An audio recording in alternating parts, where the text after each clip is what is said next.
So, Yeah. hey, everybody, thank you so much for coming to Masterclass number whatever this is. What is it, Kelly? 70. Holy 70. crap. That's nuts. Cool. Yeah. Okay, so before we get on to the topic of the actual Masterclass, I'm going to introduce everyone who's here. So you have me, marketing manager, Chris. I think I've been around. People probably know me already. I've been around. I won't dwell on it, yeah. But then we also have Kelly, official title, Hey. Strategic Client Success Manager. That's a pretty cool title. And then we also have like the guest, okay, the really special guest, yeah, The special guest, Marius. Now, your official title, Marius, according to my notes, is Draft Team Manager. Is that correct? Draft Production Manager, yeah. I was so close. That's production. fantastic. Okay, that sounds way cool. I'm gonna change my notes. Okay, I like that. so the topic for today is going to be about the sort of drafting process, and just to sort of make it all make sense, what we often struggle with, or what I suppose you struggle with when you're capturing data, is knowing what kind of data you need to make the process after you've handed off that data work efficiently and quickly. So drafting, it's like mysterious. Like, what happens? You send the data behind the scenes, off the Fletitar, and like it's like magic, right? Well, it's not magic. Marius is here. He's going to ruin the magic for us and tell us what you need. But this should make your lives easier. So the benefit of watching today's masterclass is that you'll have some idea when you're capturing data what you need and what you don't need. And maybe you can move a little faster by capturing less data in circumstances you don't need it. Maybe you can cover your rear end when you're not sure if you need data or not. And then you can also be like confident that you got what you need to get the end product that you want, which is accurate floor plans and then a really good 3D tour. So just before we begin, though, I got a couple things I want to mention. So one is that we have a big sale on right now. So if you haven't looked, go to our website and have a look at the front page. I'm not going to mention it because it'll date the video. And that way, if someone watches this in the future, they'll just go and see whatever sale we have. But anyway, big sale. It's very exciting. Should all have received an email about it. Anyway, like yesterday. So if you haven't checked that out, please go do it. And then our Facebook group, I'm just going to plug that real quick. Very popular. So there's a lot of really fun conversations happening in there. So if you get an opportunity, please go sign up for that. Thank you. I would consider it a personal favorite because I like hanging out in there. And I feel like I have friends when I go there. Like real friends, kind of. Anyway, moving on. So just to go through the format for today's masterclass, it's the same sort of thing we usually do. We're going to talk probably for about 30, 35, 40 minutes-ish, give or take. Depends on how much subject matter we can get through quickly. And then we're going to take questions. So if you have specific questions, use the question feature in Zoom and write your question. Q&A, yeah. Yeah, the Q&A feature, that's better. But if you put stuff in the chat, that's okay too. However, if you put it in the chat, expect other people to answer. So if that's what you want, yeah, that's totally fine. Yeah. So the Q&A part just means that the hosts will see it and we'll be able to keep track of what we've answered and what we haven't answered. Whereas in the chat, it means scrolling back through stuff and it's a little bit less easy to keep track of the questions, especially as we go. Yeah, chat gets a little messy after a while. So yeah. Put it in the Q&A unless you have a really good reason not to. Yes, that's preferred anyways. And thank you, James. I just see a question from you. Appreciate you using the Q&A section. And we're very happy to spend this time with you guys. And we, as Chris mentioned, we really do want this to give you guys some confidence while you are capturing this data so that you know how to have conversations with your real estate agents when you're on site, or how to capture the data on site as well, to give you a little bit of extra knowledge in this magical area that is drafting. So it is magical. It's so magical. Okay, cool. Shall we get started? So what we're going to do is kind of a Q&A thing. We've got questions we already know you're going to ask. So we're just going to ask them for you and we're going to go through them because we have the luxury of getting lots of questions all the time. So we kind of know what you want to know already. And then if we miss anything, we can cover that after. Okay, so what's question number one? I've lost my notes. The first thing we're going to cover, I guess if we're going to go in order, is closets. So yes. I get this question constantly. I don't even work in tech support anymore. So before I'll just preface this by saying the question is almost always along these lines. Do I need to shoot closets or can I skip them? So, so I'm not going to answer. I'm gonna Mm-mm. let Marius answer. I think everybody's probably heard my answer. If not, I can add some stuff later. But okay, Marius, what do you think? What's the verdict? What's the hot What's the official answer? take on that?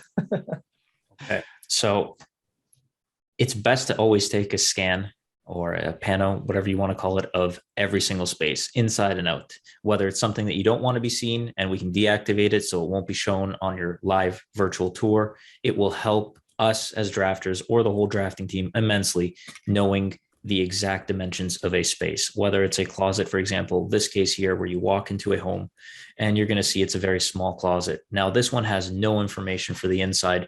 So we just have to default and assume that this back wall here will be the same thickness as the wall in between the two-piece bath and the kitchen. However, it could be a little bit thinner.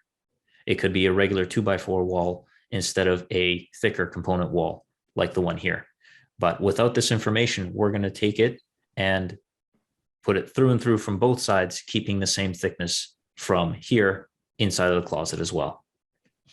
So let's unpack that for a second. Sorry to interrupt you, but like, so the backs of closets is a whole weird thing, right? Because you never know what's in a closet. So have you ever seen, and because you have so much experience looking at this data, Marius, have you ever seen closets that have back walls that are just weird, like that have strange details and that don't line up, obviously, with like the walls that would be adjacent to the left or the right? Well, in situations like this, there could be a thicker back wall like this inside of a closet or thinner, or there could be a small void space for anything that would be piping. For example, if there is a water source that goes into this refrigerator. Yeah, plumbing, right? Because it's right off the Yep. kitchen. That makes sense. Yeah, and you'd hide it in the closet because then you wouldn't see it. That's actually just really quick, if I can abstract, just draw something in, we could have a tiny void space like that there. Yeah.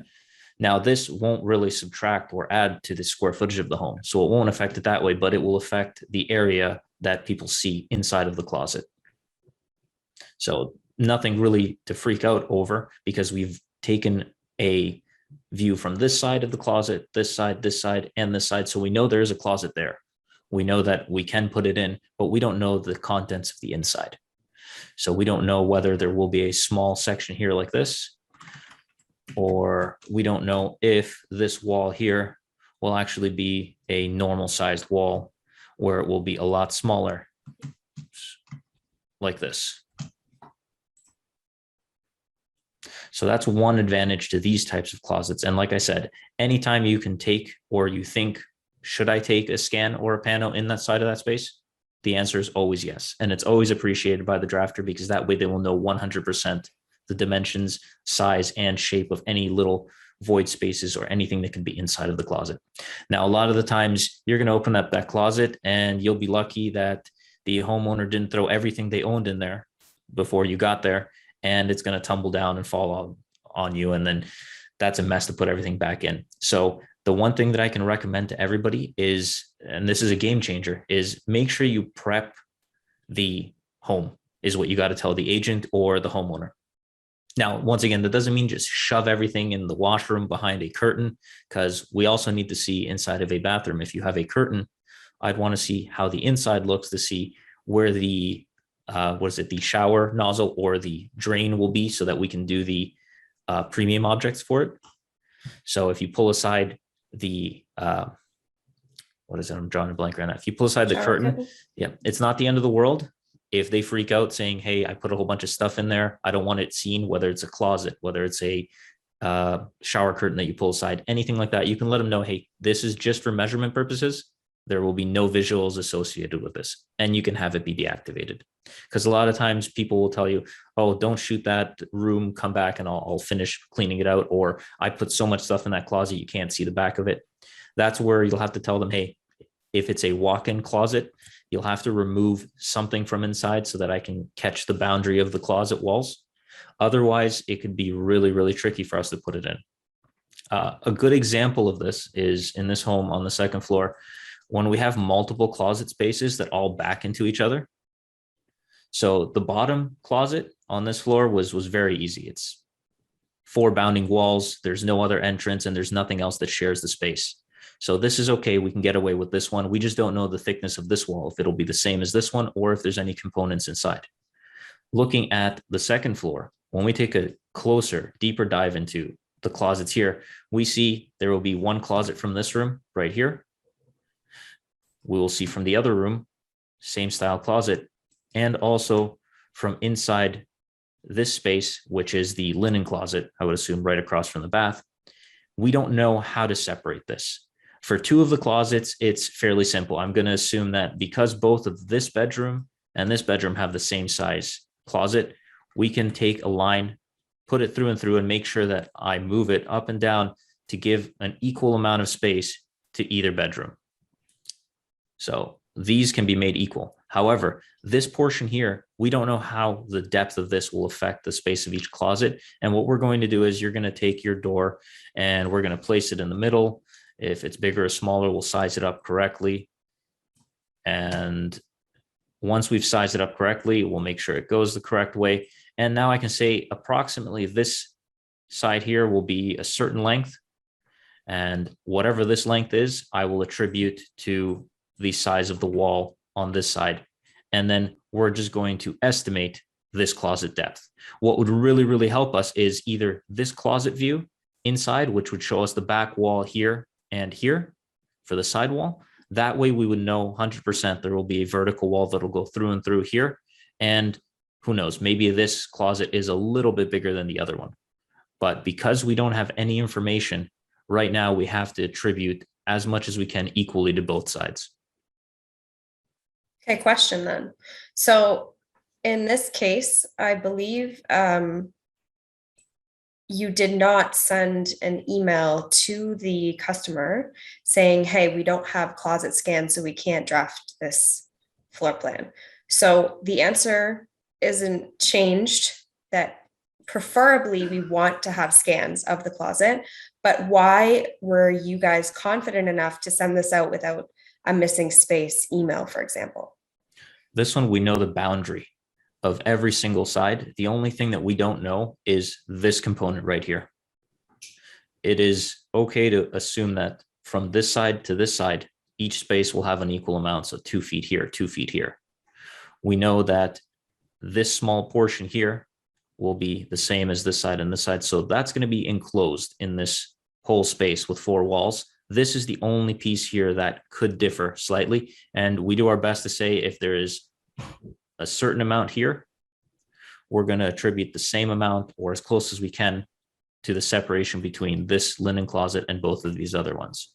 Yep. Where we get into situations where we cannot make any estimates or anything at all is this situation here, where the homeowner maybe had something in there, they were moving in and out, and the photographer just simply forgot to shoot this room. Or maybe something happened and the file got corrupt and this scan isn't available. In this situation, yes, I totally understand the homeowner is going to go, yes, it's a rectangular home. It is just going to be squared off. And I understand that they can just give you measurements or anything, but we as drafters cannot use anything other than the visual panorama and the laser scan data that comes together from the camera taking that shot right there. So we can't use any other pictures that you email us. We can't use floor plans from the builder or any other measurement that you give us. It has to be physical laser data with the image above. So what that means here is if I was to take everything away and just show you laser data, I need to see the bounding walls for all the laser data collected by the laser matched up with the correct image above. So I know what the laser hits here and what it is representative of when I take a look up here in the image above. So taking a quick look around, this is a really good shot of the room. It helps capture all the walls for us. So here we can see, starting from this side, I'm going through and I can see some little squiggles here. Here, I don't really see a wall. I can see the door shape, but then all of a sudden I get the wall reading right here where I see this picture hanging on the wall. This small portion here for the door, and I can zoom in a little better for everybody. This right here, I know it's another wall that's captured, so I don't need to know where this wall is going behind the door because I already have this component. The other vertical wall here with the TV on it, very nicely captured, will take us all the way up like this. Another flat wall captured on either side of this window. And a big thing to note here is don't freak out when you see little squiggles and a whole bunch of stuff like this without a wall. It's either going to be the curtains or maybe some plants sometimes are in the way. I don't think it really captured that one. But this, we can clearly see here, these squiggles are representative for something right beside the window. I take a look up here and the drafters will know that this is a curtain. Moving around all the way to the other side, we can see the full other wall, and that gives us all 4 bounding walls. So that's what we're looking for in every single room. Without that, we can't confidently tell you, hey, this is what the room looks like, and we're just going to draw it out for you based on dimensions or a builder's floor plan or pictures or anything else that you send to us. So in this case, this would be an area where it is a big space and we can't say, okay, we have all the bounding sides covered, where we just need to separate it equally between the 2 closets. Here, we have nothing to separate or do any boundary for all the way around, like we did on the first floor, where we have the full boundary from either side. So in this floor here, we have to go in and say, okay, so-and-so, let's say it's 123 Fake Street.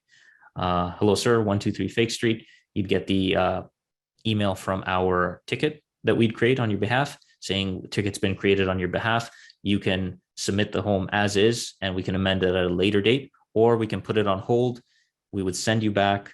You would collect the additional 1 scan. And a lot of times what happens is, if the homeowner knows that you're going to do other scans, they might ask you to do other ones as well. You can submit any additional ones that you need.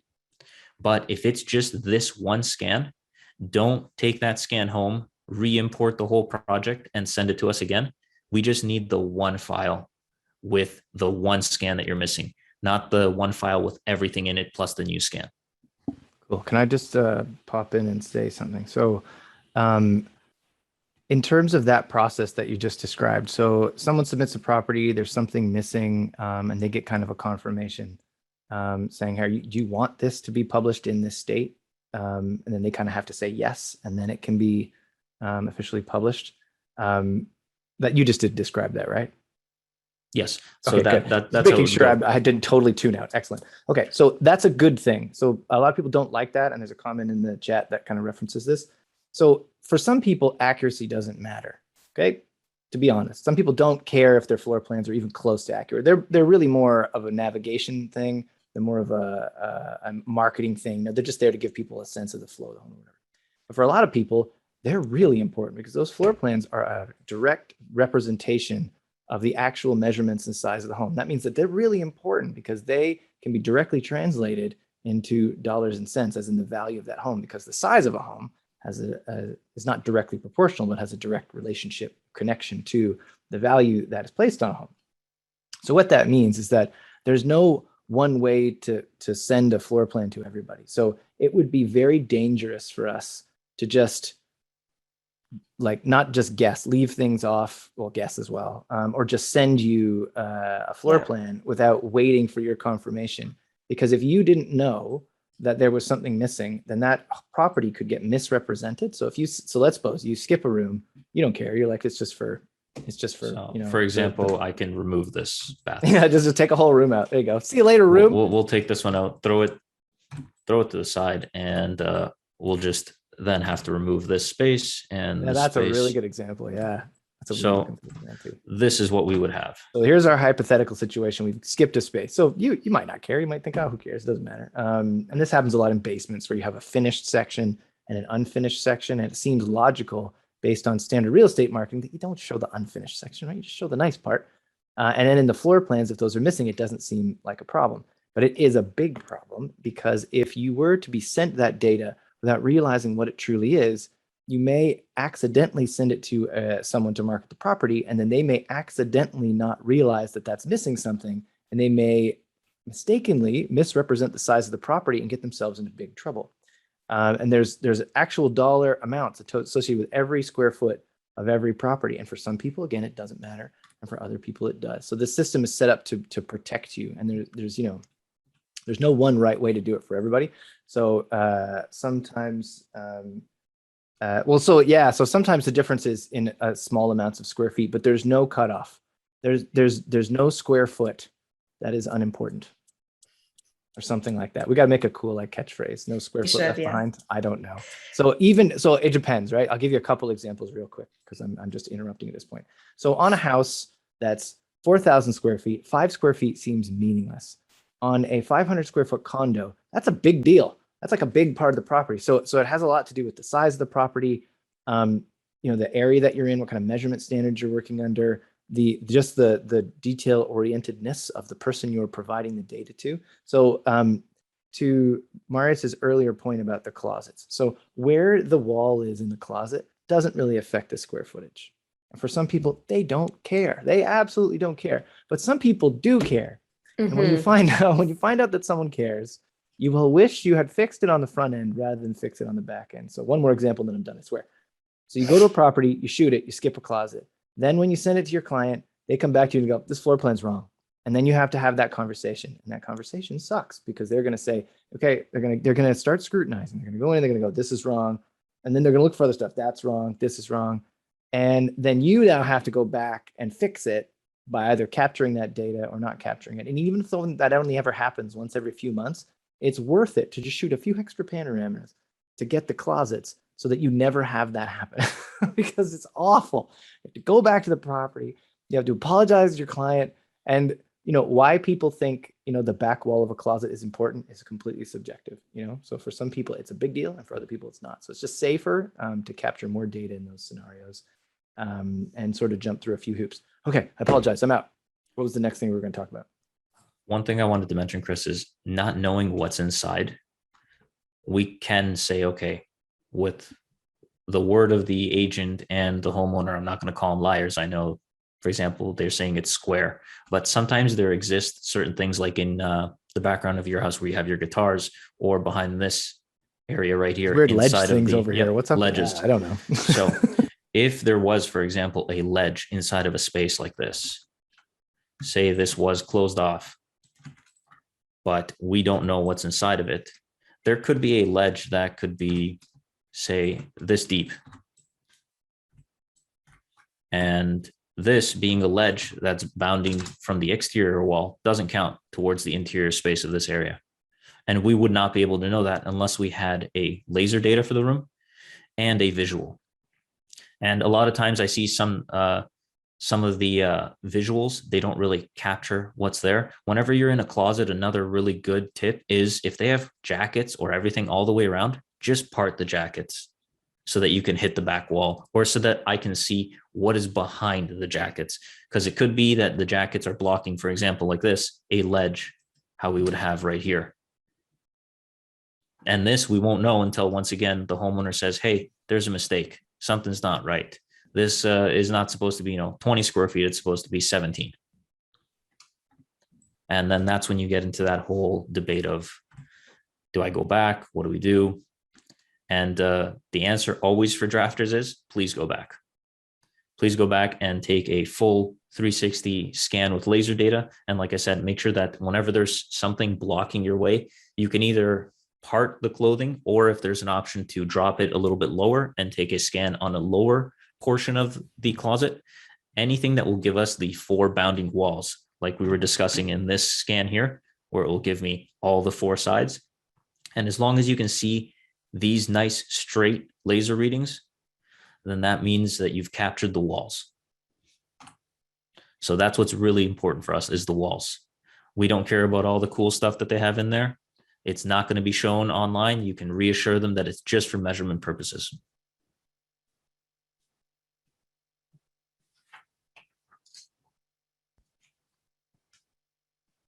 Wonderful.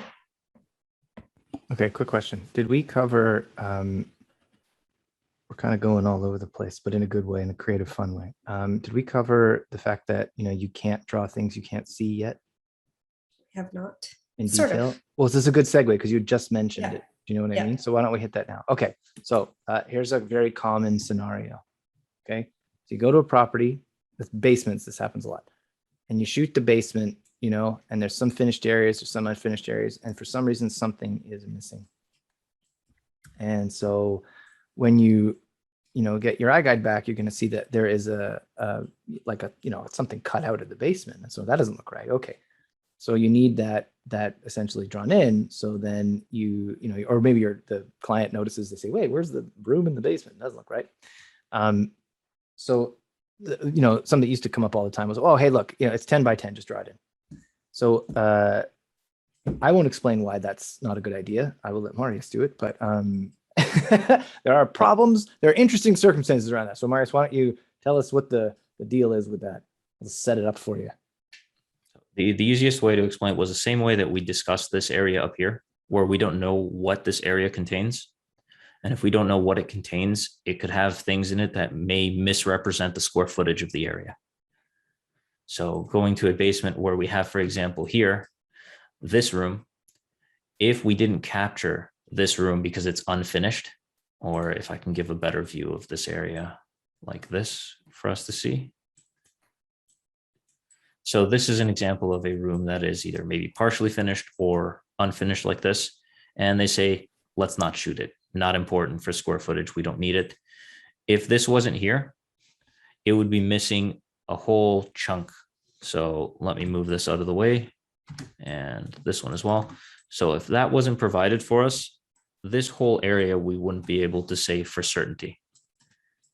Now, a lot of the stuff we can take a look and say, okay, you know, they'll say it kind of follows the main floor. For a basement, if it follows the main floor and it's a small little area under the stairs, like a small, tiny closet, something like this, or if it's a weird shape like this, we can't really do it because looking down here, if I was to say, okay, this room, just draw it out, put a rectangle in, just to kind of make them happy. And then it will actually make them more mad in the end and upset when they figure out that, oh no, it's actually going out to here. Then we're going to have to go ahead and say, oh, we were wrong. Everybody was wrong. Photographer, drafter, everybody. And then we have to start all over again. Oh yeah, but then you're misrepresenting the property again, right? Like it would be larger than it was recorded that it was, and that's a problem. Now you mentioned the basement, right? So the basement, they're going to say, oh, but you know what? It doesn't count towards the livable square footage, which is the second floor and the main floor, because it is not above grade. So we don't really care, just do it anyway. We would rather say, go back and take this scan, as opposed to saying, okay, we're just going to do this and we'll call it a day and hopefully it'll be right.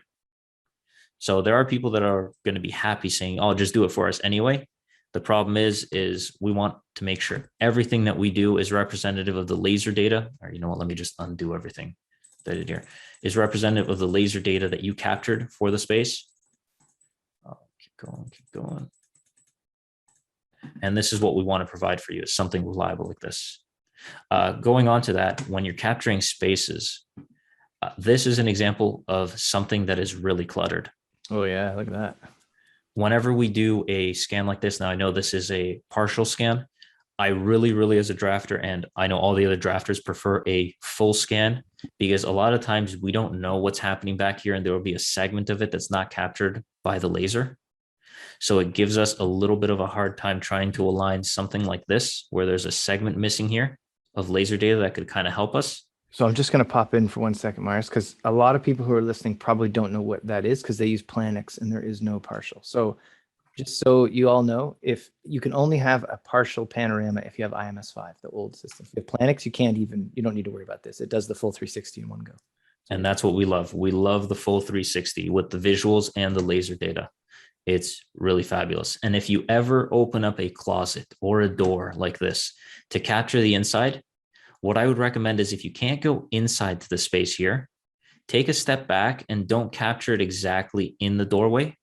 It's really important for us to see a lot of the features of the room on the outside. This is really important when we capture spaces like this for a closet. If you were to take your scan and place it right here in between the doors, it would capture the doors on either side, and it may not capture other information from inside the room. And it may not give us a good visual. So what I would say is, whenever you're taking a scan of a room like that, that's a little bit cluttered, take one step back after, make sure that you have a laser reading of the wall, and then we'll be able to see everything a lot more clearly. And if it is really cluttered like this, I know sometimes you won't even be able to take a step inwards. We can do our best, but this is where you have to do the pregame of telling the real estate agent and the homeowner, I need to see every nook and cranny of every space to make sure that I document with a laser the walls behind all the stuff inside your rooms. A really good example of this, again, just so I don't get too far off topic, is when we go to the main floor and we go into this garage. Now, if I take a look at just the laser data for this garage, we can see here the wall with the door on it captured flawlessly. This wall captured flawlessly.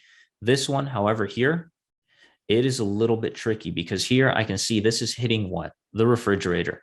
And if it wasn't for this small section of the wall here and here on either side of the TV, I don't really see the laser hitting any part of the wall.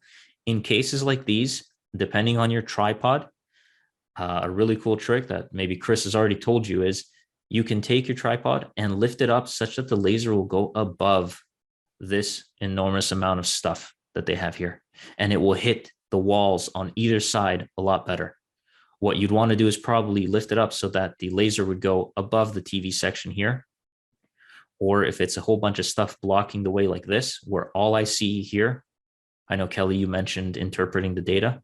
So whatever the laser hits here, you'll see a whole bunch of stuff. If it's not a flat surface and it gives you a whole bunch of weird shapes, it's going to be this ball, box, this laundry basket, and you'll miss out on a whole segment of wall. Luckily here, we caught this portion right there with the saw on the wall, and that was enough for us to say, okay, this is the vertical laser reading here, responsible for this wall, this portion here, and then we can connect it to form the bounding area for this garage. Yeah, you made a really good point. There's a lot of tips and tricks and techniques that could be, we could explore, not today, maybe in a future webinar, for how to collect more, better, more efficient data. I don't believe we've done a webinar on that yet. We've done ones on speed and efficiency, but not necessarily on sort of capturing quality data. But yeah, more or less, it's wherever you, I'll just put it together in a nutshell for you. Wherever you put your camera in terms of its position, in 2D space in the floor, and then its height, in sort of in 3D space, is going to affect what you're measuring. So you may need to raise, lower your camera, move it around to capture different data. That's it. Super easy. Now, capturing data, I'm going to take this up to the next point that I think we have is that was how to determine based on cloud point if you have enough data. So for your cloud points, to make sure you have enough data, if you're capturing the vertical walls inside of your room, just take a look around the data and make sure that you have nice straight edges for all of the walls that are part of the room. Now, a lot of rooms are going to be four-sided, so it's just going to be a box. Sometimes you might have the occasional angled wall here. So as long as you can see nice straight lines, with the exception of a window with curtains or doors or anything like that, that might give you some squiggles.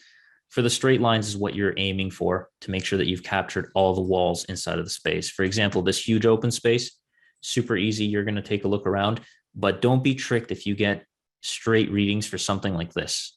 If this was the only reading that we had and we didn't have anything for the wall on either side, don't trick yourself thinking that this portion right here was the wall. It's actually going to be a TV. Sometimes could be a cupboard, like in the kitchen, for example, here. It's not really a cupboard because it goes underneath, but this example hits the microwave. A lot of times in kitchens, if there's cupboards all the way around, somebody might take a scan and say, okay, I got everything, takes a look, sees that the line hits everything, but it's actually hitting all the cupboards all the way around. In this case, it will go in for this portion here towards the window. But if it was cupboards all the way around and it was slightly more elevated, it would look like you hit the wall all the way around and captured the perfect data.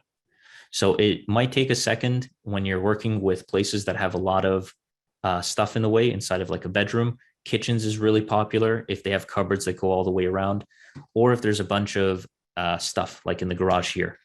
You just want to make sure that we have laser readings for the actual components of the wall for each of the bounding walls. I just realized, does that garage have a desk, a fridge, and a deep fryer? That's not right. I don't see the deep fryer, but it's like my dream garage.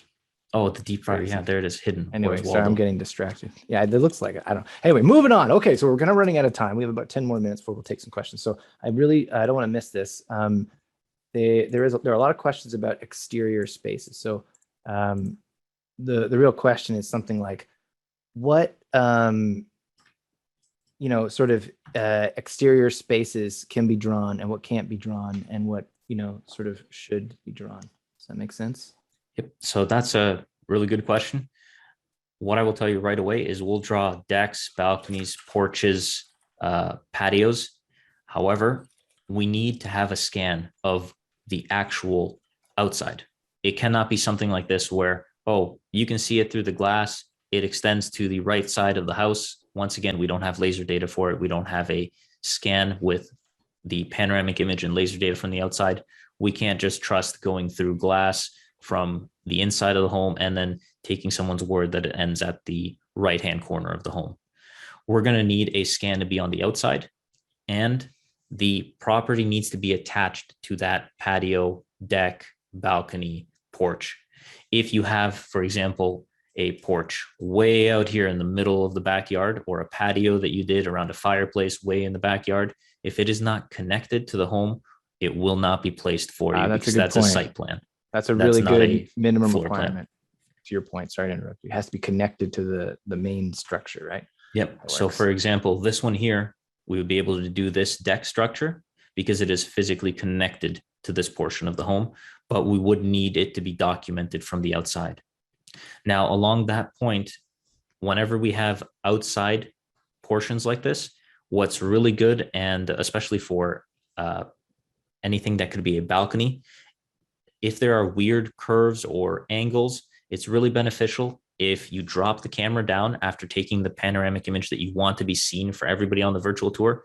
Drop the camera a little bit lower and take another scan just to capture all of these little bars for the railing.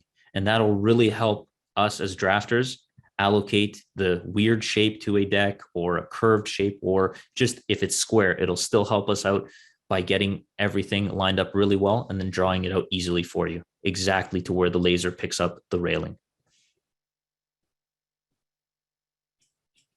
Okay, so in terms of exterior spaces, the one thing I did want to just sort of bring up is that those are never included in square footage totals, correct? No, they are not. So that means that although you can measure on them, you'll never get a reported square footage for any of those things, right? Porch, 3-season room. Yep. What else? It'll just have a label. Yeah, it's a common question comes up. Hey, can I get the square footage for this? I don't know, screened-in deck thing, and the answer is always no. So it will not be provided for a deck, porch, patio, balcony. What else? The terrace, which is like a balcony, but just like on the roof. Yeah. And on the use plan, the measurement tool. It just came up in the chat. Yeah, it's easy to do. That happens for garages as well. So kind of neat. Now, another question that comes up relating to that is, am I going to get, billed for that square footage anyway? Great question. Right? That's what people want to know. For the square footage? Yeah, the answer is no. I'm No. just setting it up because it's a good answer. That's what everybody wants to hear. Nope. It's definitely not going to be, if you are charged for it, it's definitely an error, but you should not be. So, if for example, if you had a huge, for some reason, party deck like this attached to your home. Party deck, yes. Yeah, that's for that's example, a big party. I like bigger than the home. That right there should ring bells and whistles if you had this.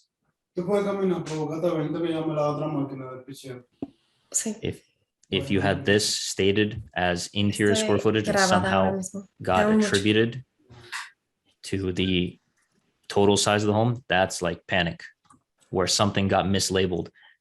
But it will, this deck, it will not be part of the square footage. It will not show you as part of the interior of the home. So therefore it will not be charged. So, okay. So that's cool. So, and everyone always kind of wants to know like what you'll draw. So we covered that: decks, porches, patios, screened in things, but they have to be attached to the property. And then, you don't have to worry about those things. I guess is my point, because you're not going to get billed for them. They're often very popular on tours. People like to see that stuff. So the only downside of shooting those things is your time. And the elements. So if it's snowing, raining, etc. Yeah. You might have to get wet or cold. Nobody wants that, right? It depends on where you live. Like if you're in California, then you have no excuse. It's very popular in North America to kind of do one out front of the house and sort of one behind the property if people are going to do outdoor panos. So, okay, that's cool. And to go along with that, we don't use any photos, or if anybody says, oh, but the virtual tour has a photo, I can upload it, send it to you. We only use the visuals and laser data from everything that you capture with the camera. Yep. Yeah. All right, we got questions piling up. Okay, so let's get through ours and then we'll move on. This is good. It's very So interesting. exciting. So next question. Do drafters use other sources like photos to draft from? Or, no, did he answer that? Yeah, I just mentioned that we can't use any other source other than good. Yeah, the iGUIDE camera. Okay, but like, so did you unpack sort of like some reasons why already? Well, we can't take any information from a photo that you tell us. Okay, so I'll give you a couple reasons, just like off the top of my head. So we don't know where those photos came from. They could be 10 years old. Like we don't know, right? Photos can be very misleading. Like a lot of you, how many people are here? A lot of people are here. A lot of you are photographers. You know what you're doing. You make images beautiful, not necessarily accurate. So that means that they are what they are. You know, creative framing can change a lot about what can be perceived. So that means that, you know, yeah, it was already answered in detail. Yeah. So anyway, that's, I won't go any further into it and embarrass myself. Let's move on to the next one, shall we? What is the next one? Stairs. Stairs. How do you draw stairs? Okay, so maybe a lot of you are wondering what this wall is doing in the middle of your stairs, going both up and down. We have to separate it somewhere to do a break wall.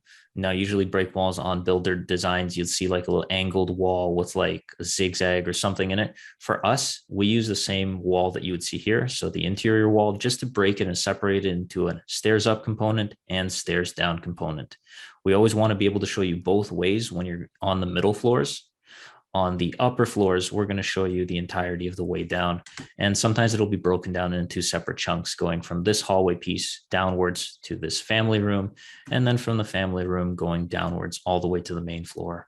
When you go to the basement and you go upstairs, we're generally going to show you a small portion of the upstairs section. Then we'll show you anything that belongs underneath and will be a storage or closet area. But the main portion here is on the first floor that you go into in the home. So the main floor, we're always going to show a smaller section going up, larger section going down, because from the second floor, you will always see everything going down.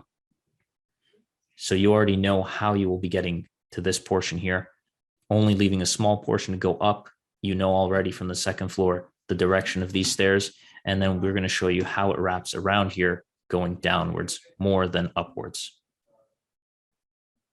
So I hope that kind of straightens out how we do the stairs. Do you like people to do panos on the stairways, in them? Oh, yes. On landings, whenever you can, on a landing like this, for example, here, we know everything about this level of the floor. From this scan, we can see everything on this side and this side for going up. Not giving us this and only giving us a scan from the basement, that would be tremendously hard, especially since we have here an attached garage.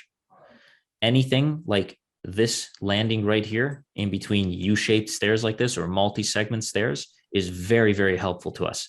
And what's even more helpful is if you can leave how they did the door open here so that we can align it to something else that exists on this portion here of the floor. And then we know that this one will be accurately aligned. Then we can draft the stairs accordingly.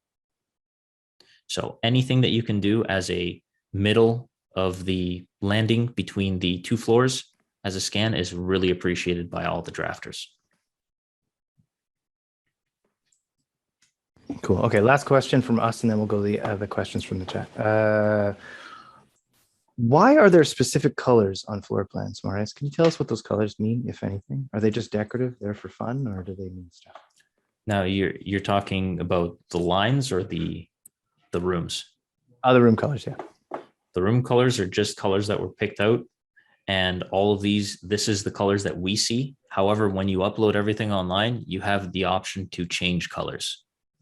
I know there's quite a few different options where everything is like no colors at all, to warm, to a bluish type color.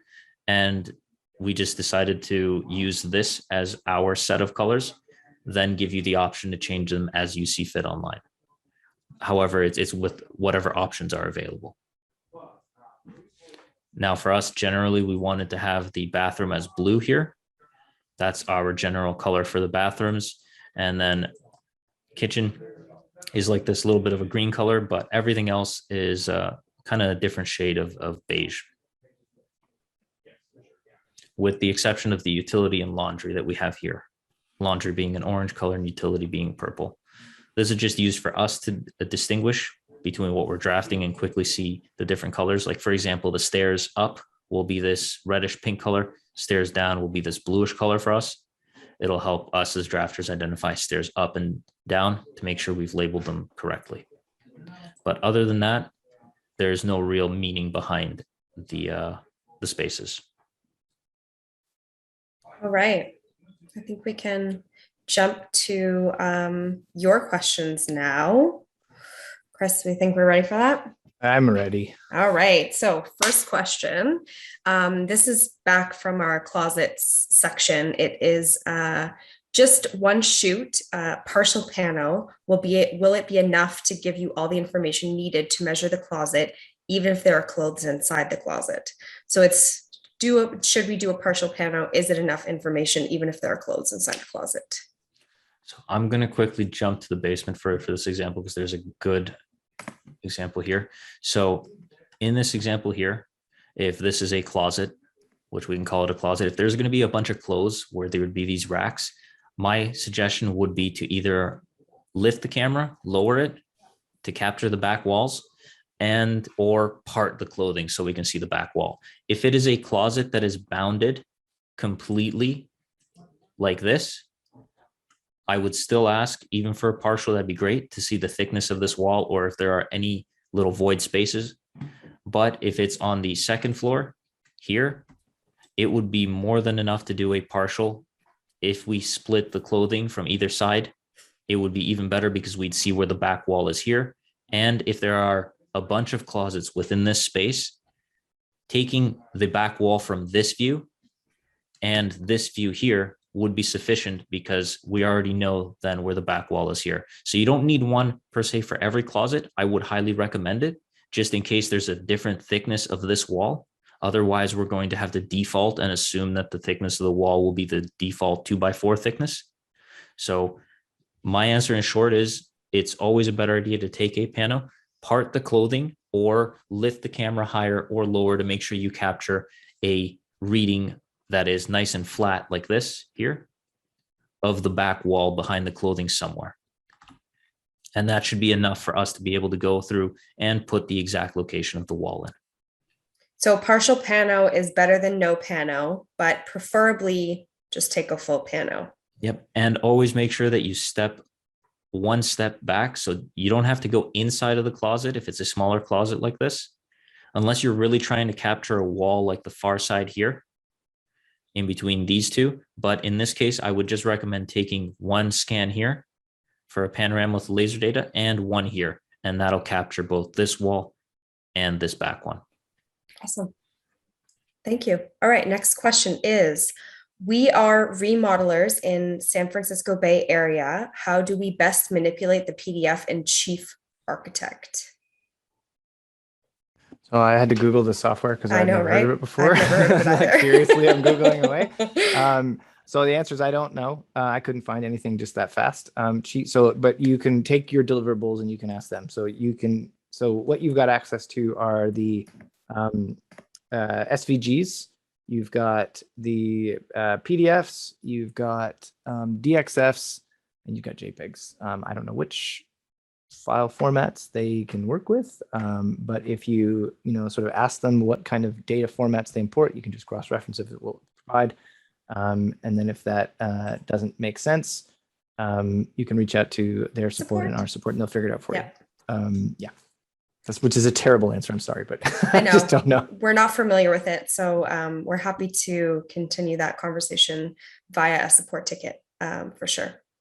All right, next question. I'm dying to know how to capture an exterior to configure a lot footprint. Tips? Okay, this is a tricky one. So we will never make you, iGUIDE is about measuring interior spaces. So you're never going to, with a few exceptions, we just talked about exterior. Right, yes. Decks and porches. But we're never going to give you a site plan. iGUIDE isn't for that. That's not what we do. Maybe in the future, but not right now. So what that means is that if you want that You're going to have to do some other things to get it. So you can technically use the iGUIDE camera to capture that data. In order to capture, the boundary of a property, you would need laser data for that boundary.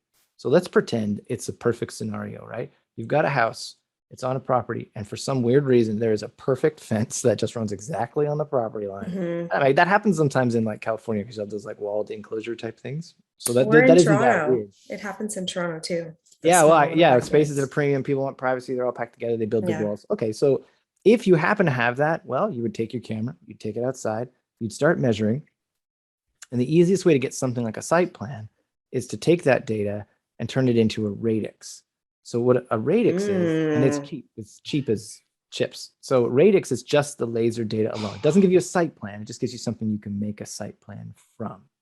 So I'll give you an example. So hopefully you've all seen the point cloud data we're talking about in survey. So if I were to go out, for example, into my backyard and scan, I have like hedges around my house. It sounds fancy, it's not. And then fences. So what I would see is I would see those details in the laser data. And then when I turn it into a radix, I would then have access to those precise details for download, either from the radix or then from the report that you get. And I could take those and then have from them drawn a site plan if I wished to have it. And you can't include it in the iGUIDE on the floor plan. That would be really cool, but we're not there yet. But the best thing you can do, and people have done this, is they will take whatever data they have and they will create a site plan and they'll include it in their other marketing materials. Kind of depends on how you're using the iGUIDE, but you can put it in the gallery as a JPEG. It's a no-brainer. If you're using a single property website, you can include it along with all the other things that you have, and you're providing floor plans and things. So if you're providing anything outside of the iGUIDE viewer on a separate page, well, there you go. You can put your site plan there. But the answer to your question is iGUIDE doesn't make that, but it'll give you the data to have that made should you wish to. And because site plans are often very simple, sometimes that's a pretty easy DIY like thing to do. One way I have seen where people have done it is they've taken our floor plans, exported them to Floor Planner. So that's something you have access to through the iGUIDE portal. So you send it to that separate service called floorplanner.com. And then in Floor Planner, you can do whatever you want. You can change the room colors. You can move walls around. I mean, don't do that probably, but if you want, you can put an image behind it that looks like a site map, and you can combine, a floor plan with a site map to create something that's a fusion between the two. And that's what a lot of people want, right? They want like the floor plan, but then in its context of the whole site, which would be really cool. We won't make that for you, but we give you the data if you capture data for it through a radix to do it. You can also use an iGUIDE to do that, because if you were to shoot the iGUIDE and then go out and shoot all the exteriors in the DXF, you would then get that point cloud data you could use to draw that if you wanted it as well. So you don't have to shoot a radix. It's just radix is really easy way to just get a site plan if you wanted that. Sorry, long answer. Yes, hopefully there was enough in there for you to use. Whoever asked that question. All right, next question. If we need to shoot above the drop-down ceiling in a commercial space, it is going to be quite dark.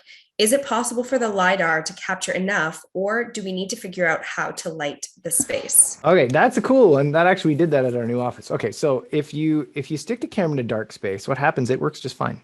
It just takes forever. Kelly and I once shot like an abandoned school with like no heat, that was cold, and no lights. And it just takes longer, right? So the cool thing about light is that if you want more light, you just have to wait for it. So IMS5 is really easy because it has a shutter. So on a camera, the shutter opens, light goes in.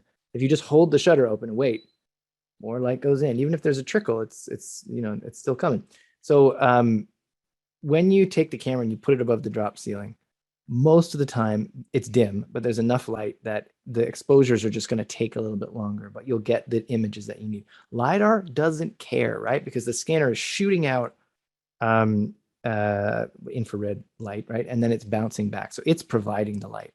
So it's not going to make a big difference, but it probably measures slightly better in a dim situation anyway.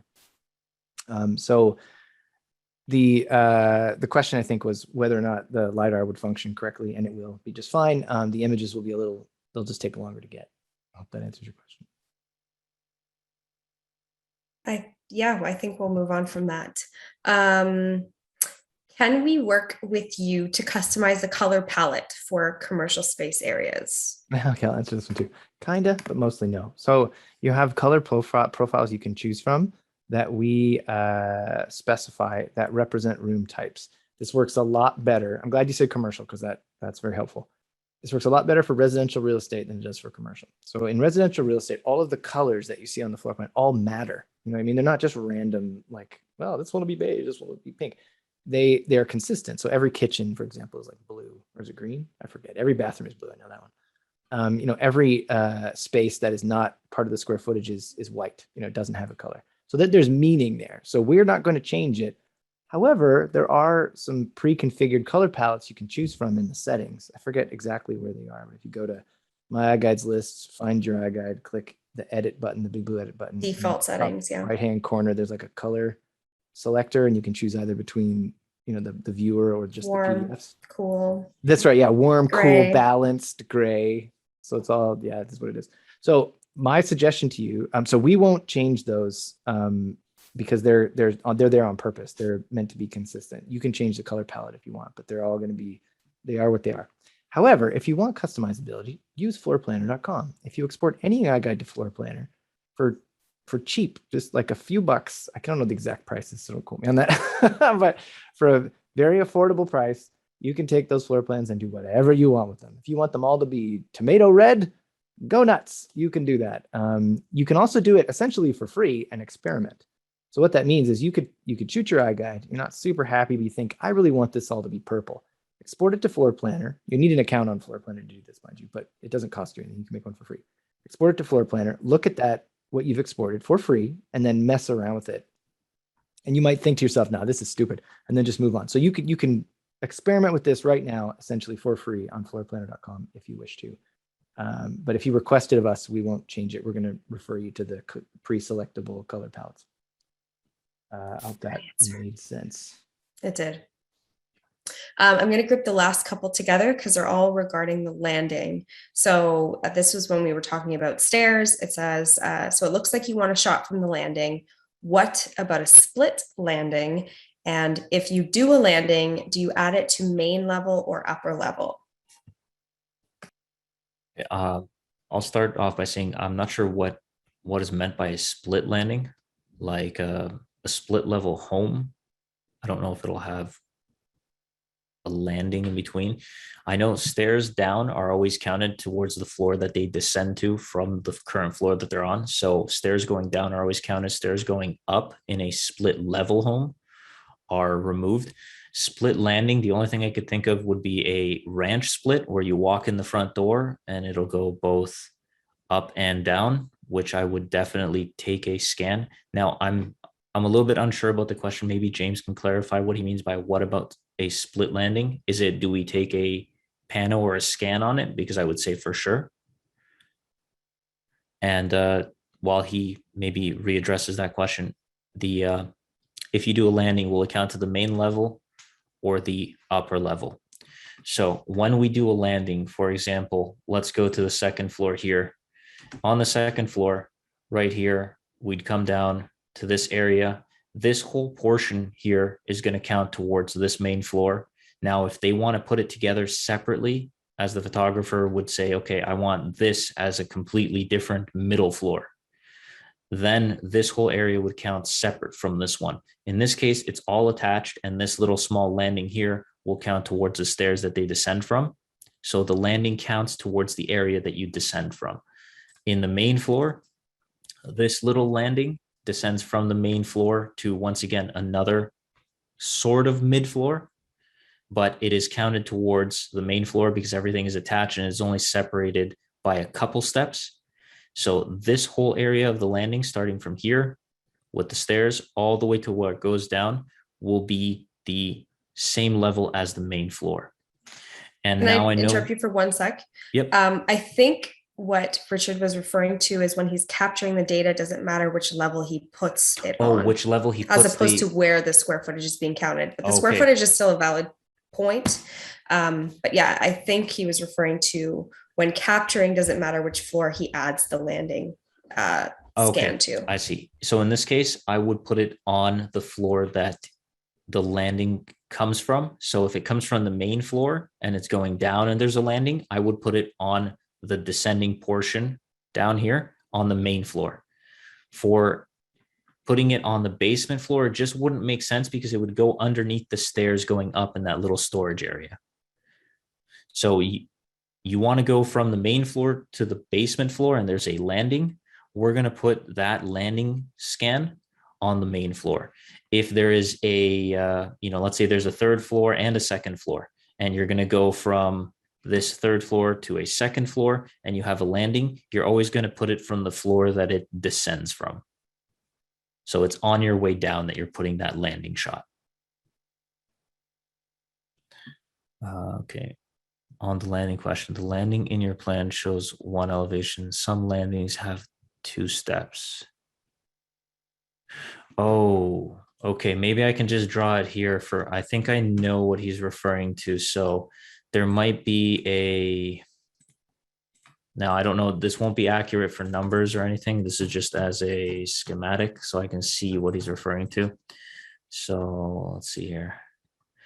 What I think James is referring to is if I build out a segment of stairs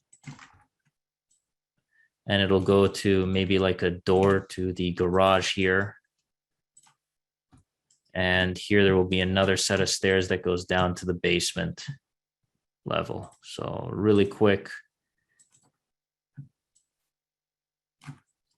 And maybe we can shorten this. So this will be the main floor here. I'll just put an M for main floor. And then this is the basement here.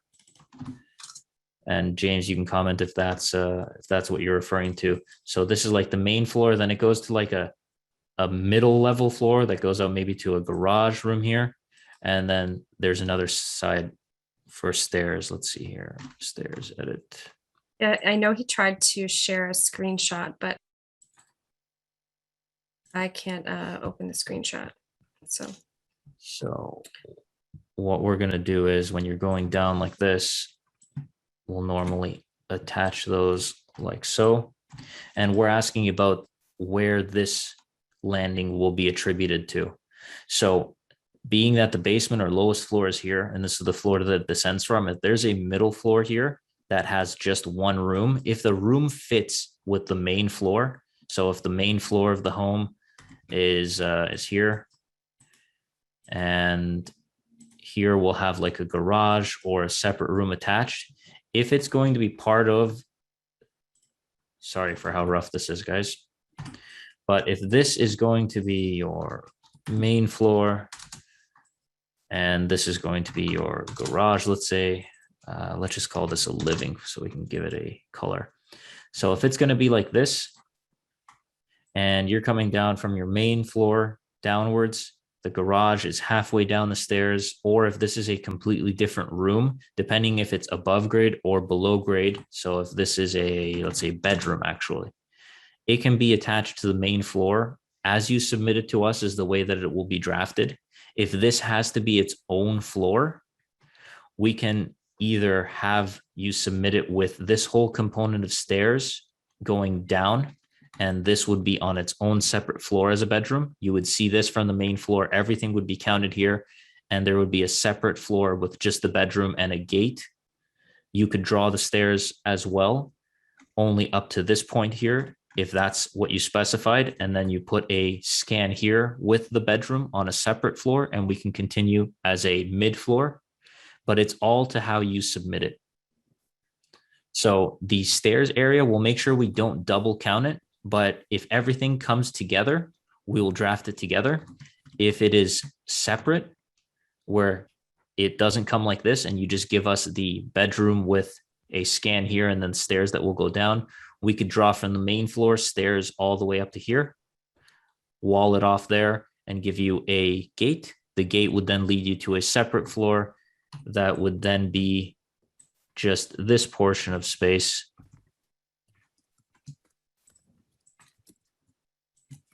Like this, and it would further lead down with a new set of stairs or up. And in this case, when we generate the stairs up so that they won't double up the space to get to the main floor, they would be removed like this here. And we would count this small little landing as a part of this floor because it's on the same level that you've submitted it on.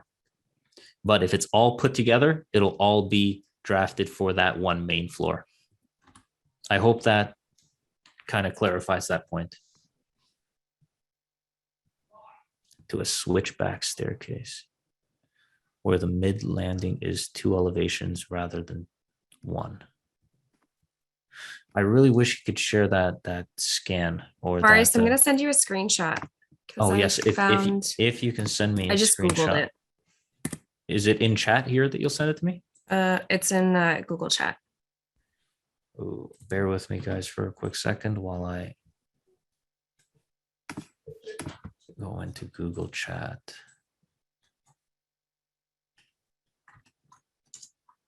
Let me just log in really quick.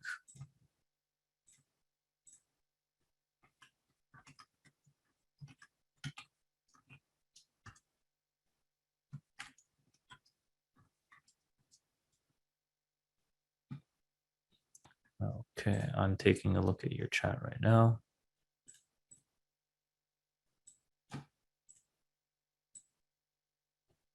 It's loading.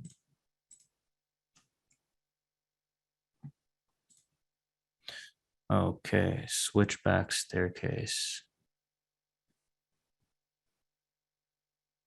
Oh, that's like an open staircase, like a U-shaped open staircase. Traditional. Okay, let me just pull this up and see if this is what we're looking for. James, how about we unmute you for a second? Where's James? Chat? No, not chat. Oh. Okay. I think we're running out of time. Well, we've already ran out of time 8 minutes ago, so we'll need to kind of wrap it up. Okay, so if this Ooh, is it, maybe he call. can just answer yes or no. If this is the type. And if it's not, then maybe you can submit a support ticket as well. And you can send us that screenshot you tried to send us via chat here. And our support team can, if they don't know the answer, they can liaise with the drafting team as well and get you the right answer. Yep. But if Cool. it's about taking a scan on it, a place like this, if we take a scan on that area, if we can, that'll be always great. If not, as long as we have a scan from below and from above to capture maybe where the railing is, that way we can take the railing down and up from the 2 different perspectives. That makes sense. Awesome. Okay, let's call it there. Thank you everyone for coming. That was amazing. We've recorded this, so we'll put it up. So you want to watch it again later, you totally can. It will be available obviously on our YouTube channel. You can go there. Hopefully you're subscribed. If you're not, please go do that. But it'll also be on the website under resources, or sorry, media. You're going to find that there's a masterclass schedule. And what we do is we post the links there after to make things easy for everybody. So you'll find it there. Thank you all so much. Thank you, Marius. Thank you, Kelly. Thank you, everyone. Thank you. I'm not sure where my video went, but It vanished. You're gone. That's okay. We believe you. You're still there. I know it told me I can't. I'm a host, but it says the host has somehow eliminated my ability to turn back on the video, and I'm like, great. Me, So, I swear. but it was Okay. it was a great class. Thank you all for coming. Great to have you. Great content. Thanks, guys. Awesome. Later, skaters. Great day, guys.